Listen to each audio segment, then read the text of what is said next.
जी नाज़रीन, वाक़िआ कयूं हैदराबाद में FIA साइबर क्राइम सर्कल कार्रवाई कंदे औरत खे हिरासा कंदड़ जाबदार खे गिरफ़्तार करे वरितो आहे। FIA जी टीम नकाश वलाज़ा वारे इलाक़े में कार्रवाई कंदे शादीशुदा औरत खे जिनसी तौर हिरासा कंदड़ जाबदार खे गिरफ़्तार करे वरितो आहे। FIA अमलदारनि मूजिबि औरत जे मुड़िस जी शिकायत ते कार्रवाई करे जाबदार खे गिरफ़्तार कयो वियो आहे। आगाह कई पिया हैदराबाद में FIA साइबर क्राइम सर्कल कार्रवाई कंदे औरत खे हिरासा कंदड़ जाबदार खे गिरफ़्तार करे वरितो आहे।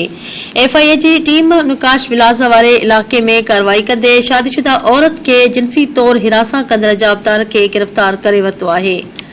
आगाह कई पिया FIA अमलदार मूजिबि औरत जे मुड़िस जी शिकायत ते कार्रवाई कई आहे। जाबदार खे गिरफ़्तार कयो वियो आहे।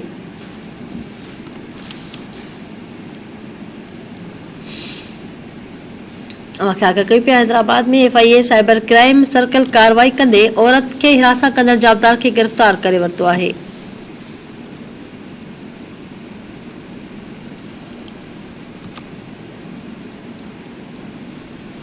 FIA जी टीम नकाश विलाज़ा वारे इलाक़े में कार्रवाई कंदे शादीशुदा औरत खे जिनसी तौर हिरासा कंदड़ जाबदार खे गिरफ़्तार करे वरितो आहे।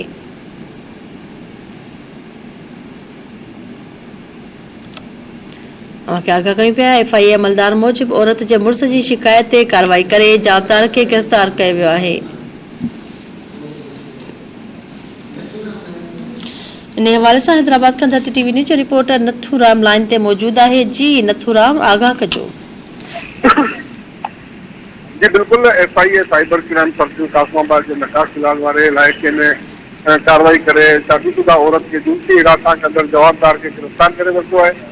FIA मूजिबि कासमाबाद सां तालुक रखंदड़ हिकु शहरी दरख़्वास्त ॾिनी हुई त जवाबदार अदनान वल्द अशफाक संदसि ज़ाल खे फेस वीडियो ऐं तस्वीरूं मणियूं, जंहिं बाद हुन संदन फैमिली खे हिरासा पे कयो। FIA कार्रवाई करे ॼाणायल जवाबदार अदनान वल्द अशफाक खे गिरफ़्तार करे संदसि ख़िलाफ़ 2016 जे तीखा एक्ट ते केस दाख़िल करे खंड वधीक जांच शुरू करे छॾी आहे, जॾहिं त जवाबदार जे कब्ज़े मां मोबाइल फोन, मेमोरी कार्ड ऐं ॿिया आलात कया विया आहिनि।